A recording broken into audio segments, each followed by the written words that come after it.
జాగ్రత్త, నా ఫోన్ పట్టుకున్నావు. తగ్గించకు తగ్గించకు.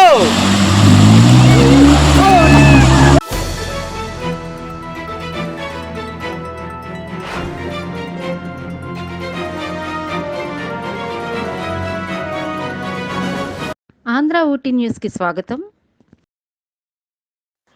హుకుంపేట పాడేరు మండలాల సరిహద్దుల్లోని మేదాపుట్టు వంతెన వద్ద ఆదివారం సాయంత్రం గల్లంతైన యువకుడి కోసం రెస్క్యూ బృందం ముమ్మరంగా గాలింపు చర్యలు చేపడుతోంది. అడ్డమండ గ్రామానికి చెందిన కంబిడి కుమారస్వామి వంతెన దాటుతూ ప్రమాదవశాత్తు జారిపడి నీటి ఉధృతికి గల్లంతయ్యాడు. అగ్నిమాపక సిబ్బంది, పోలీసులు ఘటనా స్థలానికి చేరుకుని గాలింపు చర్యలకు పూనుకోగా పైన కురుస్తున్న వర్షాలకు మేదాపుట్టు వంతెన వద్దకు భారీగా వర్షపు నీరు చేరుకొని వంతెన మీదుగా ఉగ్రరూపంగా ప్రవహిస్తుండటంతో గాలింపు చర్యలకు తీవ్ర అవరోధంగా మారింది.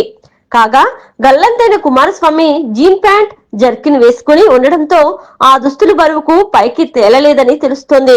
ఇది ఇలా ఉండగా శరగం పంచాయతీ నడిమి వలస వద్ద ద్విచక్ర వాహనంపై వాగును దాటుతూ అతి కష్టం మీద ప్రాణాలతో బయటపడ్డాడు.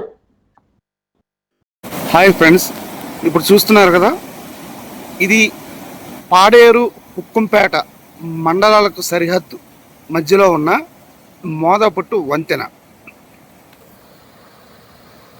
ఇప్పుడు అవతల పక్క ఉన్న వాహనాలు నిలిచి ఉన్నాయి కదా, పోలీసు వాహనాలు అవ్వచ్చు, అగ్నిమాపక సిబ్బంది అయితే మాత్రం ఉన్న వాహనాలు అయితే నిలబెట్టి ఉంచారు.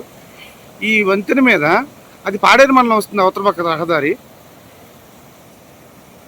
ఈ వంతెన దాటుకుని యువతల పక్క వచ్చేటప్పటికి ఇదంతా మళ్ళీ హుక్కుంపేట మండలానికి వస్తుంది.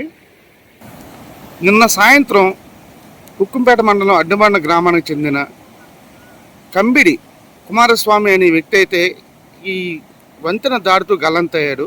ఇప్పటి వరకు కూడా అతని ఆచూకీ అయితే తెలియరాలేదు. దీనికోసం స్థానికులతో పాటుగా పౌత్రాంతం కూడా వెతుకులాట అయితే అన్వేషణ అయితే జరుగుతోంది. ఈ పైనుంచి వస్తున్న ఉధృతమైన నీరుకైతే మాత్రం కొంచెం వెతికిలాట అయితే చాలా కష్టతరంగా ఉందని అయితే మాత్రం చెప్పవచ్చు. జాగ్రత్త, నా ఫోన్ పట్టుకున్నావు. తగ్గించకు తగ్గించకు.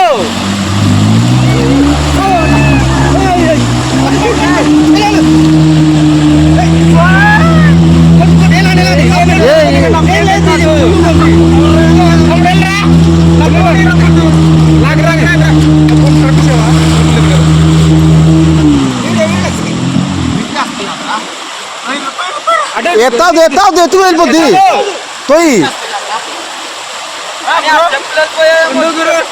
చెప్పులు పోతే ఫోన్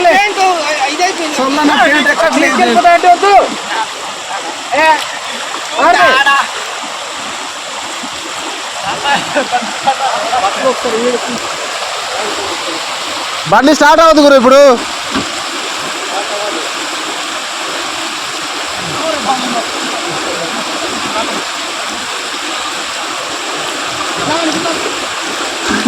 పడిపోయింది.